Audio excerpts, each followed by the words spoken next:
Hello everyone, I'm Nicole Caldwell and today, we're going to talk about the fine line between doing your job and being erased for doing it too well. Picture this, flickering fluorescent lights overhead, the kind that buzz and blink like they're deciding whether to die or go out in protest.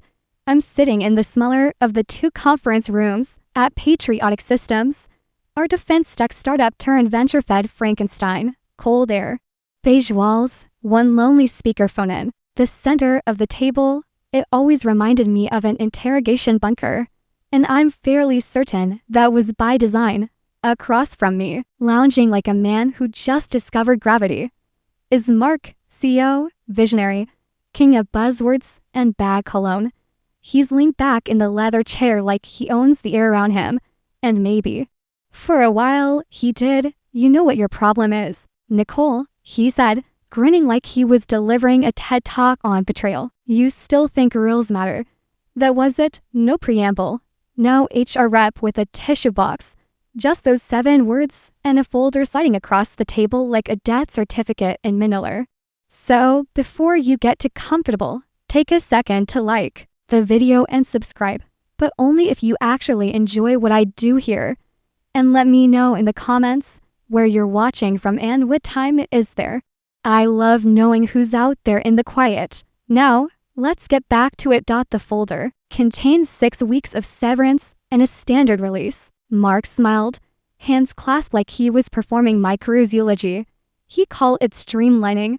He called it cutting bureaucracy. He said I'd become redundant. I built the compliance division from the ground up, back when our server room was also the janitor's closet. I designed every policy, every audit workflow, every firewall between us and a federal indictment. And now, suddenly, I was too slow for his vision. What Mark didn't know was that a few months earlier, during one of his Armation sprints, don't ask, he demanded we push live a new AI-based contract validator. It was flashy, automated, and frictionless, his favorite adjectives. He didn't care about the warnings. I knew what he was asking for would create vulnerabilities. So I built in a safeguard, a deep-level cryptographic signature check, two-factor, chain-locked, unfakeable, and I tied it to my credentials alone. He waved off my explanations, probably thinking compliance was a probiotic brand. I walked out that day with only my phone, my badge, and a small black notebook. No box of personal items, no tears, but there was gravity in my chest, dense, heavy certainty, because I knew Mark had just sealed his own fate and didn't even know it yet. I didn't feel relief. I felt erased. There's a difference. I drove home in a haze. My corporate access was already revoked. I couldn't even log into the systems I built. At a red light, I stared at the login screen like it might apologize. But all I got was access. Denied. The house was too quiet. Not peaceful, sterile, like the silence in a hospital room after a flatline.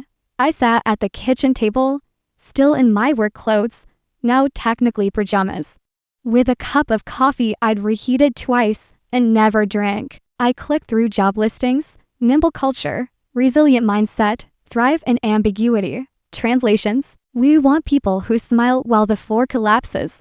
One listing actually said, we prefer doers over thinkers. I shut the laptop so hard it echoed like a pistol crack. My cat blinked at me from the windowsill, unconcerned. At least he didn't think I was obsolete. That night, I opened a bottle of wine I'd been saving for something special. Well, here it was, my own damn pity party. As the clock crept past midnight, I replayed everything, looking for the first cut that started the bleed. It all came back to that validator system, Mark's pet project. He'd seen some think piece about AI procurement and got fixated, wanted to impress investors. Never mind, we were dealing with federal contracts that needed actual compliance, not flashy dashboards. He wanted frictionless. I gave him a deadman switch. Deep in the code was a trap, not just multi-factor login, but a chained cryptographic hash, time-locked, tied to a credential only I possessed. One that required in-person ID verification, biometrics, and an offline, rotating token. It wasn't just secure, it was invisible. I told him it was tier for protocol. He didn't even pretend to understand. We pushed it live 2 weeks before I was fired. And just like that, I was out. On paper, it looked like a clean break. But it wasn't. It was a fuse already lit. 2 months later, I was working behind a beige desk at the West Broad Public Library. I wore cardigans I didn't remember buying and spent my days helping retirees figure out how to open email attachments without deleting their inbox. Click the paperclip, I said one afternoon, pointing. Gently, the paper what? She asked. Bottom left. No, the other left. Oh, there it is. You're so good at this. Her joy was weirdly touching. She left with a printed coupon for 20% off rotisserie chicken and a smile like she'd just cracked. As secret code, I sat back and stared at the empty screen. And out of nowhere, a memory slithered up from the depths. Mark, leaning over my desk, reeking of espresso and entitlement. This cryptographic handshake thing, is it really necessary? Yes, I said, without looking up. Can you, simplify it? Documented in plain English. Something Chad can follow? I blinked once and lied. Smooth as silk, for security reasons. The final step has to be manual and undocumented. Best practice. NIST standard. He bought it. Without hesitation. He always did. And just like that, the last gate remained locked up back at the library. I sipped my lukewarm tea and stared out at the sun-bleached parking lot. It was peaceful, not happy, not triumphant, but still, I hadn't planned to be here. I hadn't planned anything at all. But sometimes, not planning is the best plan of all. I didn't expect the first tremor to come from LinkedIn. One afternoon, while alphabetizing large print mysteries between coughs from the dusty heating vent, I got a notification. David L. wants to connect. Dave, office donut guy. Resident whiteboard philosopher, quiet, kind, but always listening. The type of guy who somehow knew about layoffs before HR did. Without ever asking a single question out loud, I accepted the request. A minute later, a message popped up. Dave, hey, sorry to bother. Quick weird question, do you remember how the contract validator logs user actions? Is there a way to see who authenticated a document? Not just when. And just like that, my entire nervous system lit up like a circuit board doused in espresso. My fingers hovered over the keyboard. Not shaking, not yet. But there was a pulse behind my ears. A deep THRUM.me. You mean the new AI system Mark pushed? Dave, yeah, that one. We've got a preliminary state review happening. Feels sudden. Everyone's tense. I'm just trying to get ahead of questions. Preliminary state review? That was what they called it when the auditors were circling. Sniffing for blood before they called in the hounds.me. Is this about the federal contracts? Dave, I didn't say that. But yeah, a lot of people are pulling. Legal's been camped out in the dock vault for 2 days. Mark is losing it. My mouth twitched. Not a smile, not quite, just a flicker. The first cold breath of inevitability.me. Weird. Thought the whole point of streamlining was to avoid red tape. Dave, don't shoot the messenger. Lol. Just trying to remember who built the damn system. Didn't you insist on something fancy for high-level approvals? Me. I might have. And that's where I left it. No breadcrumbs, no clues. If they were asking now, it meant the system had done its job. Flagged something, blocked it, and no one, not legal, not Mark, not Dave, knew how to override it. Because no one had ever read the security layers. They just clicked and assumed the machine would obey. Except now the machine was saying no. That night, I curled up with a blanket and my old notebook. No actual code in there, I'm not stupid, but enough documentation. Scribbles, architecture sketches, enough to remind me what I built. Enough to reconstruct the thought process. The validator wasn't a wall, it was a gate, a very specific kind of gate that only opened if a key matched a rotating token synced to a cryptographic signature stored in a biometric authenticated offline vault. That vault had been decommissioned the moment IT revoked my badge. So what were they trying to push through? I didn't sleep. Not much. My cat, restless from the shifting air in the house, paced the windowsills like he sensed something breaking. The next day, the headline hit. Defense tech firm under federal review for contract irregularities. Sources say I was in Walmart, standing between toddler vitamins and a wall of discount aluminum foil. I blinked at the screen for a long moment, then clicked the article. It was thin, typical journalistic filler, but the language was clear enough if you knew how to read it. Questions have been raised regarding authentication pathways in recently approved government contracts. I knew what happened. A contract had passed all visible checks. But when the validator dug deeper into the guts of the approval trail, it found the final signature didn't match a living credential. It found me, or rather, my ghost. It sounded the alarm like I taught it to. And now the feds were listening. I leaned against my cart, gripping the handle like it might float away. An elderly man to my right gave me a side-eye glance, probably wondering why I looked like I just got personally name-dropped in the apocalypse. But I wasn't panicking. I was grounded, centered. There was an electric comm running through me. This wasn't a glitch.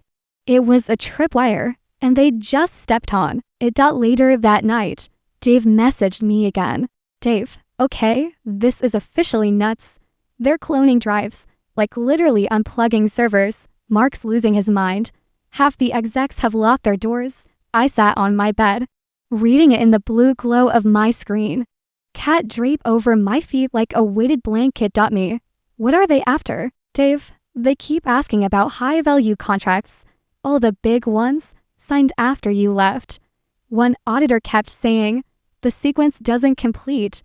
Whatever that means. Oh, I knew what that meant. The validator had reached the final step, level 1 credential verification, and couldn't find the signature it needed because that signature no longer existed. Dave, people are freaking. Someone called it a fatal gap in the approval trail. I'm staying the hell out of it. But man, it's bad. I walked out to the porch in my socks. The winter air, biting, dead leaves scraped the sidewalk like old regrets. The sky was low, gray, heavy. Somewhere, in a glossy conference room, Mark was probably pacing like a caged animal, snapping at underlings, waving his hands and yelling about technical issues, and the validators were just quietly blinking red. I smiled, not from joy, not from revenge, from recognition. The machine was doing exactly what I told it to do. It wasn't broken. It was honest. It was a Tuesday, or maybe Wednesday, at the library. The days smudged together like wet ink, soft, gray, quiet.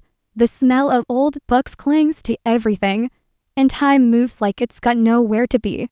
I was restocking the large print mystery shelf when my phone buzzed again. LinkedIn, another message from Dave. Dave, it's official. They've zeroed in on one contract, multi-million-dollar thing, passed every check except one. Signature block kicked back a validation fault. My hand paused over a well-thumbed copy of Murder at the Lighthouse. That phrase, validation, full, triggered a deep, cold recognition. I wrote that phrase. It was one of the default system flags I buried in the validator's logic tree. It only triggered under one very specific condition: when the final cryptographic handshake fails due to the absence of a valid credential. Not expired, not incorrect. Absent. That meant they tried to process a high-tier federal contract using my compliance credential. 2 weeks after I was fired. My cat, sensing a shift in the air, or maybe my pulse, jumped down from the checkout desk and slinked under the returns bin. Meanwhile, my mind was racing through a lattice of possible outcomes, like the branching roots of an old tree. Dave, they brought in an outside IT forensics team. Even they couldn't override it. Director of IT got canned on the spot. I nearly choked on my tea. Poor guy. The IT director was never part of the problem. Just another wallpaper employee with a family, a mortgage, and enough unhealed burnout to power a lighthouse. But he'd been left holding the bag when the system barked back at them. My system Because here's what they didn't realize. The AI validator wasn't just checking timestamps and USRNR. It was running a full cryptographic validation chain that required more than a login and a title. It required the actual credential, the biometric verified, time-locked, hardware-signed private key that had been physically revoked when I left. No key, no signature, no approval, no contract. Simple. Dave. Mark's name is being tossed around in unflattering contexts. Heard the word forgery twice. Falsifying federal documentation once. Everyone's pretending they don't know who signed what. Of course they were. Because Mark, in all his brilliance, had tried to force the system to accept a signature that didn't exist anymore. Probably thought if he just typed my name, dragged a PNG of my signature into the form, everything would slide through like it always had. But compliance doesn't work that way. Not real compliance. And I had made damn sure that this time no one could fake it. Dave, they figured out the signature had to come from a role that doesn't exist anymore. And there it was. The trap had snapped shut. The validator didn't just cross-check with live credentials, it also verified role persistence, meaning it didn't just ask, did Nicole sign this? It asked, was Nicole still authorized to sign anything when this timestamp was created? Answer, no. Problem, someone signed it anyway. Bigger problem, that someone didn't have the authority. And worse, the system had logged it. I leaned back in my desk chair, surrounded by paperback romances and overdue DVDs, and exhaled slowly. This wasn't petty. This wasn't even revenge. This was mathematics. This was the code doing exactly what I taught it to do. That night, I cooked pasta I didn't taste and turned off every light in the house except the lamp by my bed. I couldn't stop thinking about Mark, about the smug way he said, "You've become redundant," like I was a broken stapler or an expired yogurt.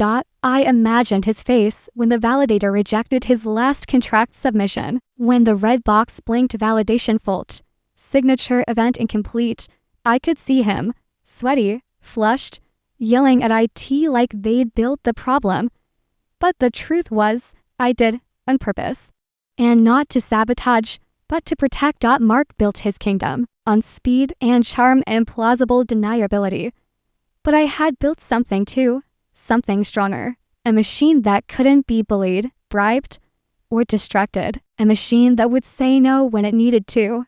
A machine that only listened to one voice. Mine. The next morning, a thick envelope arrived in the mail, cream paper, no return address. Writing on the seal, registered delivery. I knew what it was before I even touched it. It was the moment the silence broke. Inside was a letter from the office of the Inspector General, formal, precise, ominous in its restraint. They wanted to schedule a call, a clarification interview, they called it. Just a few questions, 10 minutes, maybe 15. I sat with that letter for a full hour before my phone rang. Block number, I answered. Miss Caldwell, a calm male voice said. This is she. This is Special Agent Lanning, Office of the Inspector General.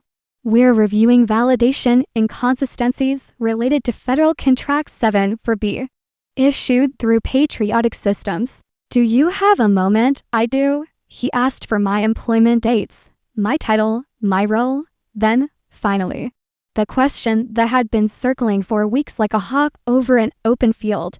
According to validator log, Contract 7 for B includes a cryptographic signature associated with your credential ID. That signature was timestamped March 30th, 2 weeks after your termination. The CEO's physical sign-off occurred hours later. Can you explain how he could have possibly used your signature? I held the phone in one hand, the letter in the other, took a sip of coffee, let the silence stretch just long enough to be noticed, then said, as calmly as I've ever said anything in my life, he couldn't have. The pause on the other end of the line wasn't just silence, it was calculation. I imagined Agent Lanning, pen hovering over his notepad, glancing up at a colleague in the room. Somewhere in a bland federal office, I had just said the magic words. He leaned forward, I could hear it in the way his breath shifted. Miss Caldwell, he said, we're trying to understand the integrity of the signature trail. The system you designed, can you walk me through how it handles final level approvals? I placed the coffee mug down with a soft clink, squared my shoulders, and exhaled slowly. Sure, I said.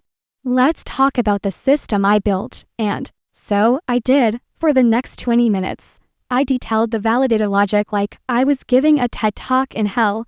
How the chain of custody was more than just names and titles, it was math. How every credential had to complete a tripartite match, timestamp, cryptographic handshake, and physical token scan, with biometric validation required on the initiating system. Agent Lanning was silent except for the occasional quiet shuffle of paper. I explained how the validator ran an internal ledger of credential life cycles and cross-checked with each our databases. How terminated credentials weren't just disabled, they were purged from handshake authorization layers, which meant even if someone copied my digital key, the handshake itself would fail because the originating rule no longer existed in the approval chain. It was built, I said, to be unfakeable. Another pause. So, he said, if a contract was signed with your name after your termination, and the system registered it as valid, I cut him off, softly. Then someone tried to forge something, and failed. The silence stretched this time, and when it came back, it wasn't calm, it was clipped, focused. Would you be willing to provide a sworn statement outlining what you've just described? Yes, I said gladly. That was the first time I realized I wasn't just out of the company. I was part of the investigation. That night, I didn't sleep. Not because I was anxious, but because my mind wouldn't stop turning over every decision I'd made in that final quarter before I was cut loose. Every technical memo, every buried line of code, every harmless-sounding standard I'd labeled as compliance minimum. I told them it was for national security. I just hadn't told them which nations. The next morning, I found myself walking to the library early. The air was cold and dry. The kind of chill that makes your lungs feel smaller. The streets were half frozen. The sidewalks empty. Inside, everything was soft hums and paper. I nodded to Mrs. Halvorsen at the front desk. She was printing off a coupon for denture cream and arguing with the copier. Back at my station, I said and stared at the screen, a tiny blinking cursor in a sea of beige. And still behind it all, my mind kept returning to the moment in that conference room. Mark's smirk, the flicker of fluorescent light, the way he slid that folder across the table like it was a birthday card instead of a career obituary. You've become redundant. No, Mark, I'd become a problem. And problems don't just go away. Later that week, Dave messaged again. Dave, they're asking about the timestamp. Like, really asking. 12 badge scans, device logs, HR entries. The signature they're looking at was executed at 2:14 p.m. on March 30th. I blinked. March 30th. I was home that day, in sweatpants, watching reruns of Judge Judy, while deciding whether to clean the baseboards or just burn the house down for the insurance. Dave, Mark swore on record he personally reviewed and finalized the contract that day. He even provided a sworn affidavit. I closed my eyes. And there it was. Perjury.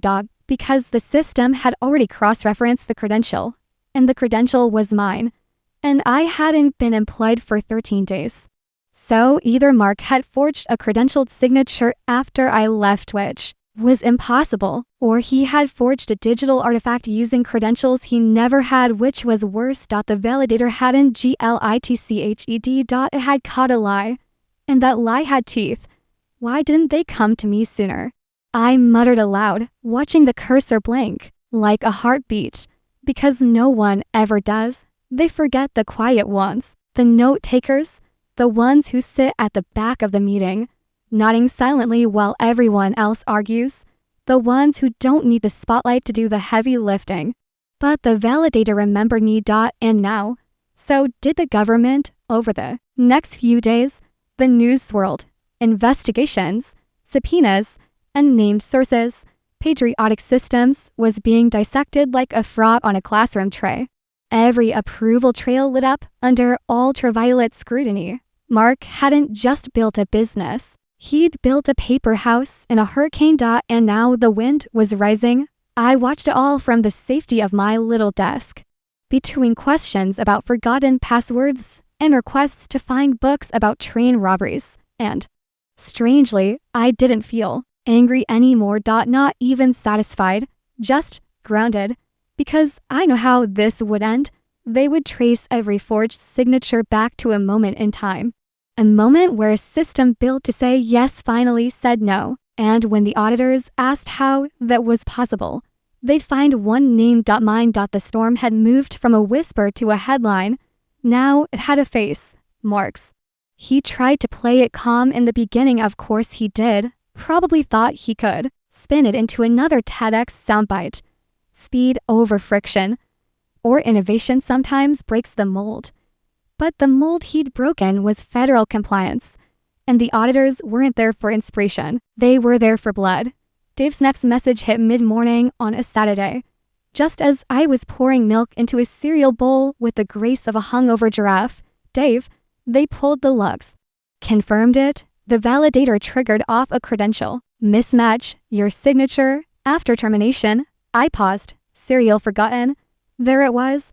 The moment the system said, nope, this ain't right. The moment it recognized that someone had tried to fake a cryptographic action that should have been impossible without a living, breathing, authorized human me. I hadn't just left the company. I'd left behind a ghost. Dave, they're calling. It's signature fraud via non-persistent credential artifact. That's not a phrase you want in your board meeting. No, it is not. Because it meant someone had tried to use a dead credential to sign a living document. And the system didn't just flag it. It locked it down, immutable, time-stamped, traceable, the digital version of finding a bloody glove in a locked room. And now, they were asking questions like, who had access to Nicole's credential? Was it ever shared? Was it ever cloned? Did Mark override a compliance protocol knowingly? All questions with answers that ended in one very awkward truth. He thought the system would obey.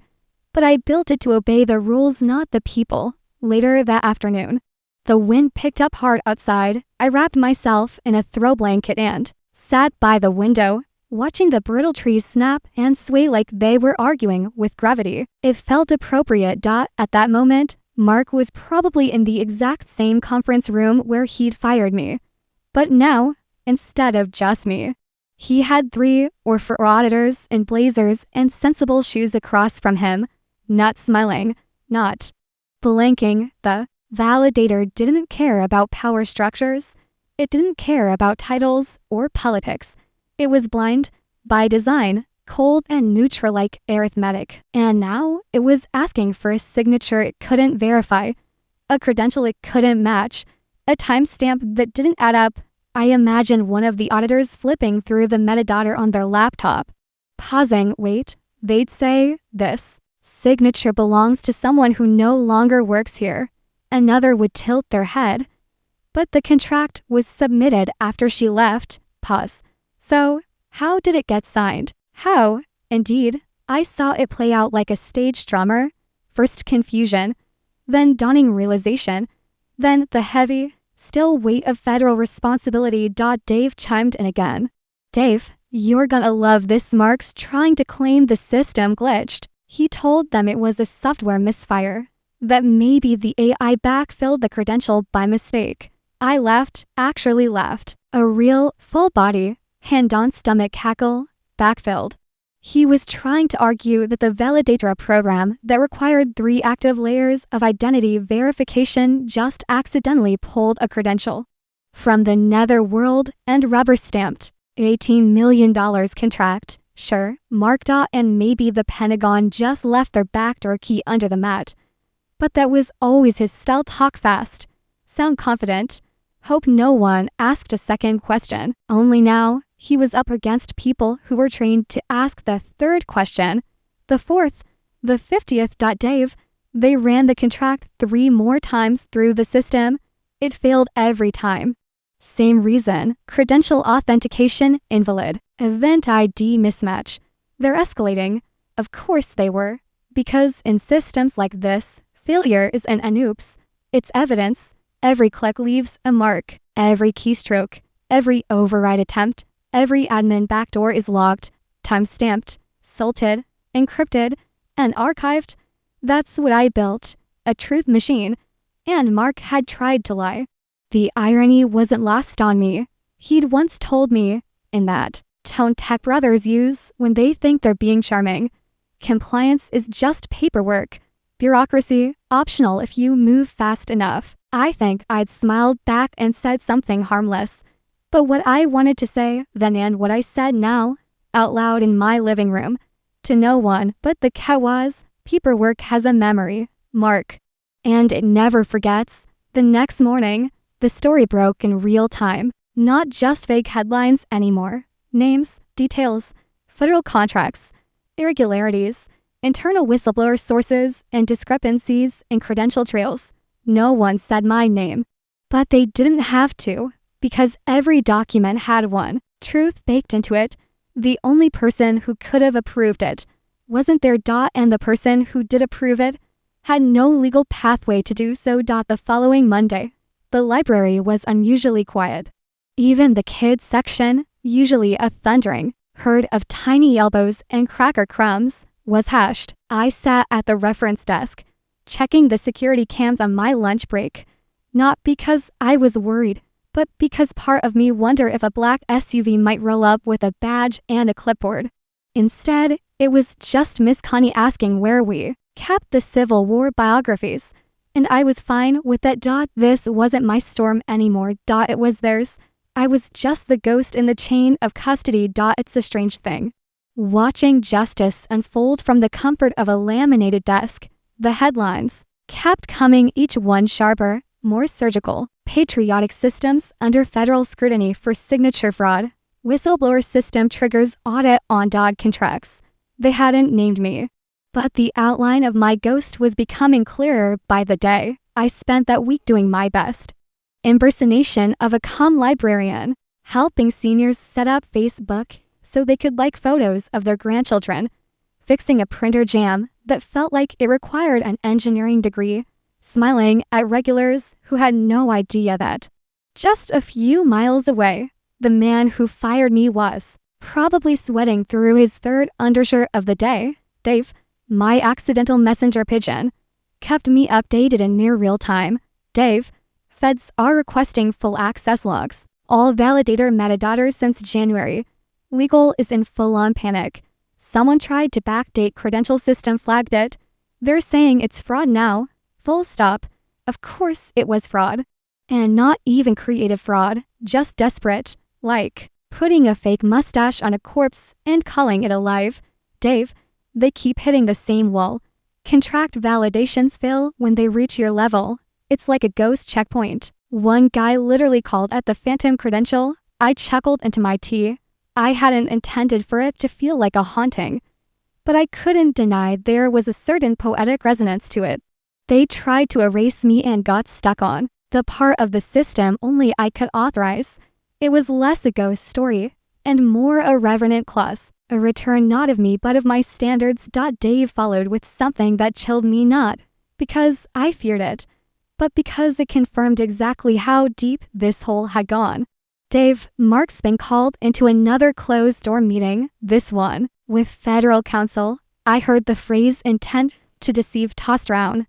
They found a contract submitted with a full approval trail including yours, but signed after HR log directs it.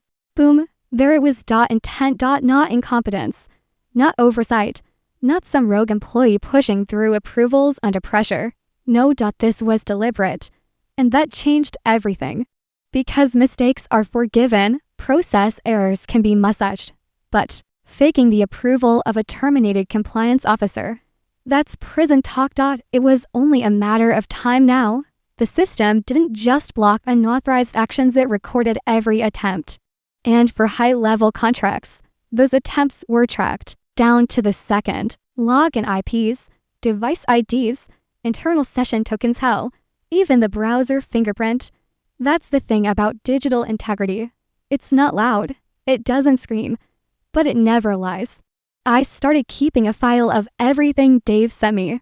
Not to gloat, just to remember. Because part of me still needed to see it play out. Needed the closure. Or maybe just the documentation. Old habits die hard.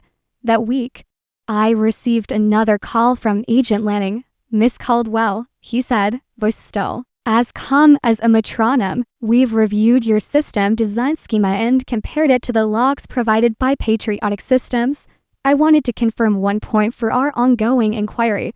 Go ahead, I replied, setting down the stapler I'd been fidgeting with. If a contract was submitted after March 17th with your credential, he said, and the validator marked the final step as complete, would that be possible without you actively engaging the key handshake? No, I said flatly. It would require access to a physical security token to commission on March 17th, a biometric scan linked to my user profile, and a secondary rotating cipher sequence only stored offline on a device that was returned when I was terminated. Pause, though, unless you clone yourself. No, I repeated, and I didn't leave any breadcrumbs. Not in documentation, not in the help desk. That was intentional. And why? He asked. Did you do that? I didn't hesitate, because I knew someone would eventually try to cheat the system. And I knew it would happen when I wasn't there to stop it. So I designed something that didn't need me, just the truth. There was a shift then, a kind of mutual understanding. Agent Lanning didn't thank me, but he didn't have to. His silence held a kind of respect you don't find in press releases. That same evening, the final crack formed in the company's public armor. Mark issued a statement, a short one. We are cooperating fully with authorities and believe strongly in the integrity of our processes. It was the corporate version of screaming into a pillow. The next morning, Dave messaged one last time. Dave, well, you win. I didn't reply right away. I just stared at the message, sipping my coffee, listening to the soft tick of the library clock. Me. I wasn't trying to win. I was trying to be heard. But sometimes, being heard only happens after the echo gets loud enough. Outside, a light snow was falling, the kind that never sticks, just enough to make the world feel quiet and clean. For a few moments, I stood at the window, watching flakes gather. A sun-faded sedan in the parking lot. Mark had tried to move fast, tried to skip steps, sign papers he didn't understand using, systems he never bothered to read. But paperwork, real paperwork, catches app. Always. And the validator. It didn't forget me. It remembered everything. I had almost grown used to the quiet. Not just the library kind, the kind where the loudest noise is a sneeze in the genealogy section, but the internal kind, the hush after the adrenaline fades, the kind where you start to ask yourself, now what? Then the subpoenas landed. Not to me, not yet, but Dave sent a screenshot of an email chain. Subject line: formal disclosure request. Validator oversight system. Timestamped for 42 AM. Federal agents were no longer asking questions, they were collecting receipts. Mark's name was listed 6 times in one thread, bolded in red. I was shelving historical fiction when I read it. My fingers froze over a book called The Spy Who Never Blushed. Fitting, really, Dave? They're matching badge scans to approval timestamps now. One auditor said, we're building a chronology. The phrase fabricated credential artifact is coming up a lot. Fabricated credential artifact. That wasn't just tech speak. That was legal ammunition. That was how you translate a forged digital signature into federal charges. I knew the validator's logs would read like a crime scene reconstruction. Every override attempt, every credential mismatch, every reprocessing event where someone tried to brute force a system that refused to be lied to. You can't argue with a system that has no ego. It doesn't flinch. It doesn't rationalize. It just shows its math. And its math didn't add up. Mark had always believed rules were soft suggestions, bendable, breakable. But in code, rules are laws. Physics, binary, no room for charm. That week, someone from my old team messaged me anonymously. Anonymous, I didn't realize what you were doing when you built the validator. I do now. I wish I'd said something before. I read the message twice, then deleted it. I wasn't bitter. I'd just moved past nostalgia. It's a weird thing. How clear the world becomes once you're no longer trying to belong to a place that didn't value you. I spent the next few days wrapped in normalcy, reading overdue book returns, printing out crossword puzzles for retirees, pretending my heart didn't skip every time the library phone rang with a block number. I had dinner with a friend that Friday, Thai food, extra spicy. She asked me, "Do you feel vindicated?" And I said, "No, because vindication still centers the people who doubted you." I didn't need that. What I felt was something colder, something more architectural, like watching the scaffolding of a lie collapse under its own weight. That weekend, it happened. The article dropped. Exclusive, former compliance officer's system exposes federal contract fraud. They didn't name me directly, but they quoted someone from the investigation who said, the security layer was built with such precision that it identified discrepancies invisible to most internal reviews. It's rare to see a system anticipate not just human error but intentional abuse. I read that line again and again. I hadn't built it to be beautiful. I built it because I was tired of plugging holes in sinking ships. I wanted a wall no one could sneak past. Apparently, I'd built it well. Sunday night, Agent Lanning called again. He didn't introduce himself this time. I think we were past that. "We've concluded our initial review," he said. "Your system did precisely what you claimed it would." I said nothing. "There's going to be a formal recommendation for prosecution," he continued. "Several contracts, all tied to unauthorized signature events. One, in particular, stands out. Contract 7 for B, the $18 million defense logistics deal, the one that got stamped 2 weeks of." I walked out the door. I could almost see the signature floating on the document like a watermark of arrogance. But underneath, in the metadata, my credential had flashed red. "Revoke. Invalid. Absent. Double quotes. That contract," Lanning said, "was submitted at 2:14 p.m. on a Thursday." He paused. "We pulled CCTV footage from the building. You weren't there. Your badge didn't scan. And the workstation where the signature originated wasn't yours." That's when I said it again. The line that had become my truth. He couldn't have used my signature. Lanning's voice lowered, and yet, he did. I didn't reply. There was nothing else to say, because this wasn't about one contract. It was about a system that said, no more. A system that didn't care about urgency or charisma or who bought lunch. A system that said, if you want integrity, you can't fake it. That night, I found the little notebook I'd carried out of patriotic systems on my last day. I flipped through the pages. Vendor IDs, risk tiers, audit escalation protocols. On the final page, I'd scribbled one phrase in the margin during a late meeting. While Mark explained how fast culture beat red tape, I had written, "Truth has a timestamp." And now, so did he. Monday morning came like any other. But the air felt denser. Still, like the moment before a courtroom verdict or the breath you hold right before a door swings open. At 9:03 a.m., the library phone rang. "Block number," I answered. "Nicole Caldwell." "Yes, this is Special Agent Lanning.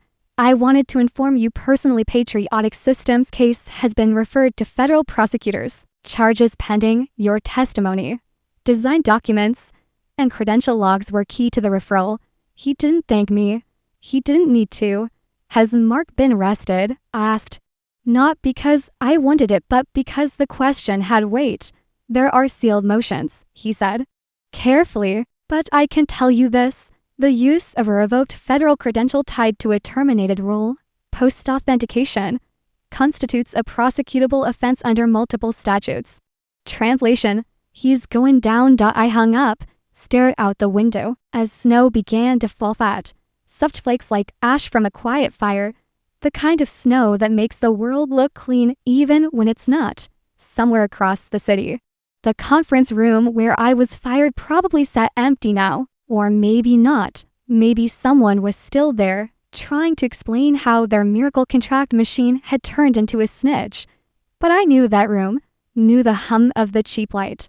The way the table warped in the middle from a water spill no one ever wiped up. I remembered Mark's voice, smug and lazy, like he thought saying something with confidence made it true. You become redundant. I didn't feel redundant now. I felt resolved. I didn't return to tech. I stayed at the library. There's a strange peace in helping someone print a birthday card or unlock an old Gmail account. It's honest, small, maybe but real. No meetings about synergy. No stretch goals written in blood. Just people who want help and thank you when you give it. But I kept that notebook, not as evidence, as memory. Because in the end, what saved me wasn't revenge. It wasn't even planning. It was refusing to compromise when I was told to. It was believing that the rules still matter, even when the people in charge don't. People like Mark build systems on trust, but they think trust means compliance. They forget that trust is something a system earns when it doesn't bend, when it holds firm under pressure, when it says, no, this isn't right. That's what I built. Not a validator, a last word. And Mark tried to edit it, but it turns out you can't revise the truth, not when it's etched in digital stone. There's something beautiful about silence when it belongs to you, not the kind forced on you by men in suits with severance checks, but the kind you earned by saying what needed to be said in a language they didn't bother to learn. I sat in the break room that afternoon, sipping stale coffee, looking out at the parking lot full of sun-faded sedans. It was quiet, peaceful, not the sterile kind of quiet, but the kind that feels like an exhale after a very long sentence. A young intern Jamie, I think, passed by and asked if I knew how to remove a virus pop-up on a public computer. I followed her out, hands in pockets, smiling softly. Let's take a look. She reminded me a little of myself. Long ago, alert, smart, maybe too careful. I hoped she'd never have to learn the lessons I did the hard way. As I sat beside her and walked her through a system reset, I thought, this is enough. For now. Later that night, I uploaded one final video. No dramatic lighting, no flashy cuts. Just me, in my quiet kitchen, lit by the soft glow of a single lamp. Hey, I said, if you're watching this, you already know most of the story. I wasn't the hero. I wasn't even the whistleblower. I was the firewall. I was the last box no one could tick. And when the wrong person tried to tick it, the system said, no. I smiled gently, sipping my tea. Sometimes the quiet professionals are the ones who see it all, who catch the corners being cut, who write the protocols no one wants to read. But when things go wrong, really wrong, they're the only ones who can explain how it all fell apart. I looked straight into the lens. So if you're one of those quiet ones, if you've ever been called too rigid, too cautious, too slow for the culture, I just want you to know, the day may come when your caution is the only thing keeping the whole damn system from burning down. I leaned back. Anyway, thanks for listening. Turns out 97% of you aren't subscribed, which is kinda rude, honestly. If you want more stories like this about the weird corners of work, injustice, and quiet rebellion, hit the red button like it owes you severance. The camera sat still for a beat. Then I ended with the words I always do.